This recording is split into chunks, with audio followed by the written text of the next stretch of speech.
ഈശോയിൽ സ്നേഹം നിറഞ്ഞ മക്കളെ,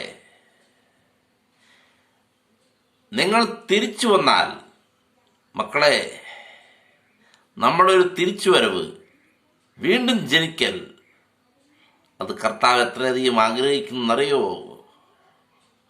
പോയ മക്കളെല്ലാം കർത്താവിൻ്റെ സന്നിധിയിലേക്ക് തിരിച്ചു വന്നാൽ കർത്താവ് പോയ മക്കളെ വീണ്ടെടുക്കും. കർത്താവ് മക്കളെ ചേർത്ത് പിടിക്കും, മാറോട് ചേർക്കും. നിങ്ങളെ കെട്ടിപ്പിടിച്ച് കർത്താവ് മക്കളുടെ മൂർധാവിൽ കെട്ടിപ്പിടിച്ച് മോക്കും. ചുംബിച്ച് മതിയാവില്ല അവിടത്തേക്ക്.